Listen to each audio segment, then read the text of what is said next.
Hai, perkenalkan, kami dari kelompok 3 Kesehatan Mental dan Perilaku di Tempat Kerja yang beranggotakan Neza Hanifah, Khairunisa, Fionio-Rike, dan Desfitri Husnayuti. Kali ini kami akan membahas bagaimana pentingnya kesehatan mental dan penanganan kekerasan seksual di tempat kerja. Yuk disimak!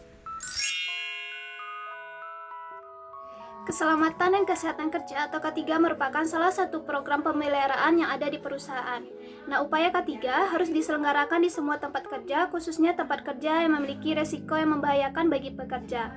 Bahaya yang dihadapi oleh individu dalam bekerja berbeda-beda, mulai dari bahaya ekonomis, biologis, fisik, psikologis. Nah, salah satu bahaya yang dapat dialami oleh individu di tempat kerja, khususnya perempuan, ialah kekerasan seksual. Pelecehan seksual di tempat kerja merupakan suatu masalah yang dapat terjadi di semua negara termasuk Indonesia. Secara umum, pelecehan seksual rentan terjadi pada perempuan karena perempuan dianggap lemah dan mudah dijadikan sasaran nafsu laki-laki. Pelecehan seksual merupakan tindakan yang melanggar hukum, namun masih banyak kasus-kasus pelecehan seksual yang tidak dibawa ke ranah hukum. Dengan salah satu penyebabnya ialah korban pelecehan menganggap hal itu merupakan aib bagi dirinya sehingga memilih diam dan tidak melaporkan. Salah satu kasus pelecehan seksual yang terkenal di Indonesia yaitu kasus pelecehan seksual yang terjadi di PT X. Nah, menurut data penelitian, terdapat 56,5% dari 773 buruh perempuan yang bekerja di perusahaan tersebut pernah mengalami pelecehan seksual. Data tersebut menunjukkan tingginya tingkat pelecehan seksual di tempat kerja, khususnya di PT X. Pelecehan seksual di tempat kerja tidak hanya melibatkan satu pihak tertentu saja, namun bisa atasan, rekan kerja, pekerja bagian lain, atau bahkan orang-orang di sekitar pabrik. Pelecehan seksual yang dialami oleh pekerja perempuan di PT X memiliki beragam bentuk, mulai dari siulan sampai dengan paksaan untuk melakukan hubungan seksual. Bentuk pelecehan seksual yang paling banyak terjadi ialah tubuh disentuh, yaitu pelaku dengan sengaja memegang atau menyentuh bagian tubuh korban seperti tangan, rambut, punggung dengan alasan kedekatan dan senda gurau.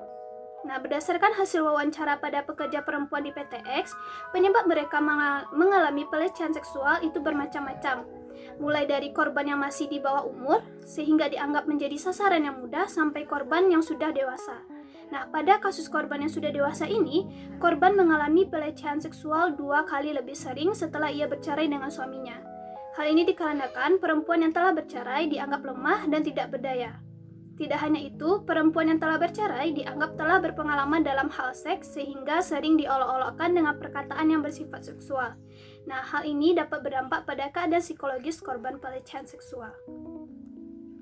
Tidak menutup kemungkinan para perempuan korban pelecehan seksual ini akan mengalami trauma. Terkadang, trauma ini juga membuat korban untuk memilih diam karena ketika mereka menceritakan kembali apa yang pernah dialami, hal ini justru akan mengungkit kembali memori yang tidak menyenangkan tersebut. Trauma yang dihasilkan dari pengalaman pelecehan seksual akan beragam tergantung dari bentuk pelecehan apa yang pernah dialami oleh korban. Nah, tidak hanya trauma, pelecehan seksual juga membuat korban menjadi tidak percaya diri, malu, takut, dan menurunnya produktivitas kerja. Nah, berdasarkan dari pemaparan di atas, penting adanya edukasi mengenai penanganan kekerasan seksual di tempat kerja.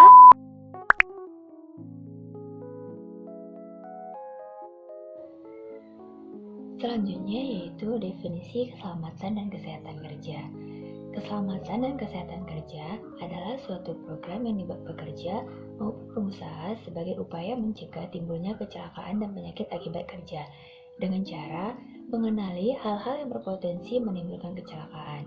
Adapun tujuan dari keselamatan kesehatan kerja adalah yang pertama, untuk memelihara kesehatan dan keselamatan lingkungan kerja, yang kedua, untuk melindungi rekan kerja, keluarga, pekerja, konsumen, dan orang lain yang mungkin terpengaruh kondisi lingkungan kerja. Yang ketiga yaitu untuk memajukan dan mengembangkan proses industrialisasi. Selanjutnya yaitu aspek keselamatan kesehatan kerja. Adapun aspek keselamatan dan kesehatan kerja yang perlu diperhatikan adalah yang pertama yaitu lingkungan kerja. Lingkungan kerja adalah tempat di mana seseorang atau karyawan dalam beraktivitas bekerja. Nah, lingkungan kerja ini menyangkut kondisi kerja seperti ventilasi, suhu, penerangan, dan situasinya. Yang kedua yaitu alat kerja dan bahan. Alat kerja dan bahan adalah suatu hal yang pokok diperlukan perusahaan untuk memproduksi suatu barang. Yaitu ada faktor yang mempengaruhi keselamatan kesehatan kerja.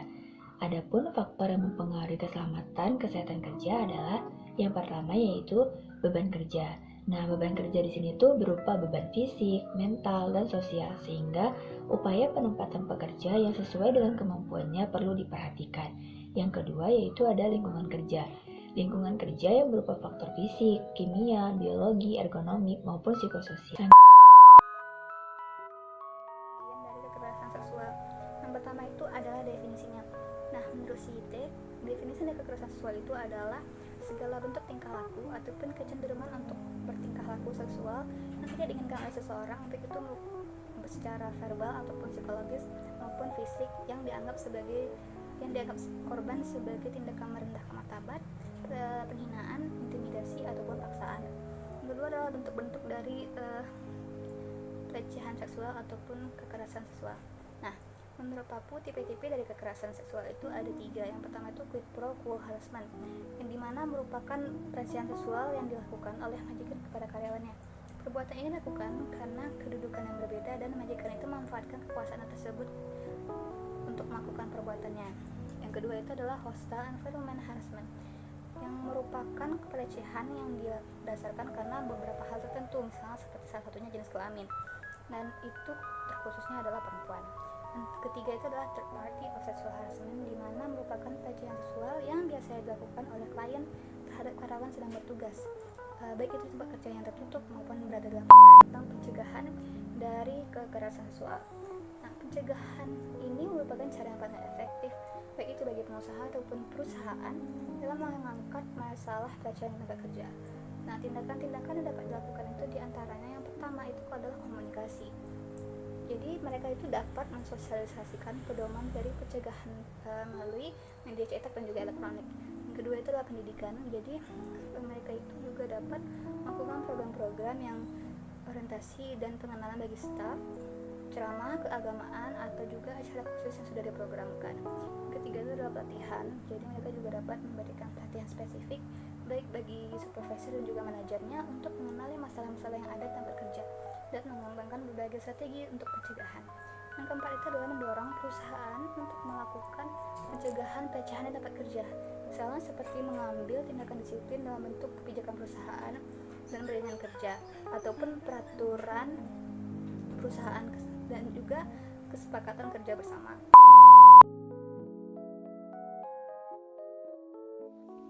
Nah, jadi hal apa atau intervensi apa yang harus dilakukan atau yang dapat dilakukan oleh perusahaan dalam menangani atau mencegah kekerasan seksual di tempat kerja?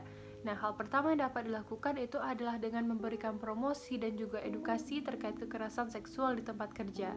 Mempromosikan kesadaran akan pelecehan seksual ini merupakan hal yang sangat penting diterapkan dalam sebuah kebijakan. Semakin baiknya kebijakan ataupun prosedur kebijakan yang diterapkan, maka akan semakin kecil juga adanya aduan-aduan atau kasus-kasus kekerasan seksual di tempat kerja. Upaya promosi yang dilakukan dalam rangka mencegah atau upaya preventif dan dalam rangka menangani atau upaya kuratif pelecehan seksual di tempat kerja ini harus dilakukan secara efektif, karena hal ini akan berdampak kepada pemahaman pada para pekerja ataupun para manajemen tentang apa sih itu pelecehan seksual dan hal apa yang harus mereka lakukan jika mereka mengalami hal tersebut. Jadi hal ini harus benar-benar dapat dilakukan secara efektif.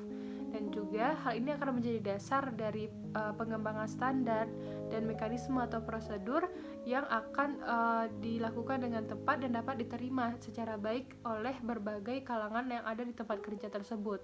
Dan juga hal ini akan memberikan peringatan kepada pelaku atau kepada orang-orang yang melakukan pelecehan ataupun kekerasan seksual di tempat kerja, sehingga mereka mengetahui jika mereka melakukan hal ini, maka mereka akan mengalami hal-hal yang tidak mereka inginkan atau mereka akan mendapatkan beberapa sanksi yang akan merugikan mereka nantinya.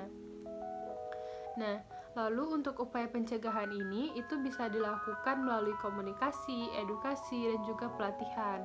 Ada beberapa informasi yang harus diberikan perusahaan kepada para pekerja maupun karyawannya dalam upaya pencegahan atau intervensi terhadap kekerasan seksual di tempat kerja ini.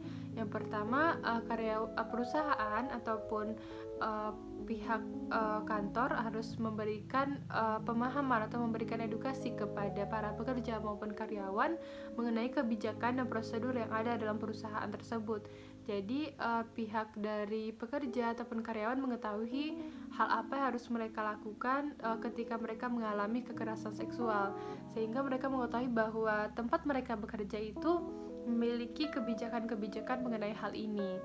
Lalu juga para pekerja dan karyawan itu harus dapat diberikan pemahaman mengenai definisi dan contoh dari kekerasan seksual, sehingga mereka dapat mengetahui jika mereka mengalami suatu hal yang menurut mereka tidak wajar, maka mereka sudah mengetahui bahwa hal tersebut dapat dikategorikan sebagai kekerasan seksual. Lalu motivasi ataupun alasan dari para pelaku dilatar belakangi oleh alasan apapun itu tidak dapat ditolerir jika sudah termasuk kepada kekerasan seksual. Serta para perusahaan juga harus dapat memberikan edukasi atau memberikan informasi kepada perusahaan atau karyawan mengenai pihak-pihak apa yang dapat dihubungi oleh perusahaan oleh para pekerja jika mereka mengalami kekerasan seksual di tempat kerja. Serta pihak perusahaan harus dapat menjamin penyelidikan yang dilakukan akan kekerasan seksual atau akan aduan yang diajukan ini dapat dijamin kerahasiaannya dan ditangani secara pribadi, karena biasanya para korban ataupun para pekerja atau karyawan yang sudah mengalami kekerasan seksual di tempat kerja itu mereka merasakan bahwa hal tersebut merupakan aib bagi mereka, sehingga mereka merasa malu, dan hal itu yang dapat menjadi pemicu bagi mereka tidak ingin untuk mengadukan kekerasan seksual yang sudah mereka alami tersebut kepada pihak perusahaan. Nah, jika pihak perusahaan sudah melakukan hal-hal tersebut dan para pekerja sudah dapat diedukasi dengan baik, maka kekerasan seksual di tempat kerja ini dapat ditekan. Tingkat kekerasan seksual yang terjadi dapat diminimalisir hal tersebut, sehingga kekerasan seksual di tempat kerja ini tidak tinggi lagi lonjakannya dari tahun ke tahun. Oleh karena itu, pihak perusahaan harus dapat dengan baik melakukan kebijakan, harus dapat merangkul dan mengelola para pekerja dan karyawannya, sehingga dengan karyawan dan para pekerja merasa nyaman berada di tempat kerja tersebut, tentunya akan berdampak baik juga kepada perusahaan tersebut. Jadi hal itulah yang dapat dilakukan oleh para perusahaan atau dapat dilakukan oleh para pekerja ataupun para karyawan untuk dapat mencegah dan juga nantinya menangani jika mereka mengalami kekerasan seksual di tempat kerja. Nah, gimana? Udah paham belum hal apa saja sih yang termasuk kepada kekerasan seksual di tempat kerja dan penanganan apa aja yang harus dilakukan? Semoga hal ini bermanfaat ya bagi teman-teman semua. Terima kasih atas perhatiannya. Assalamualaikum.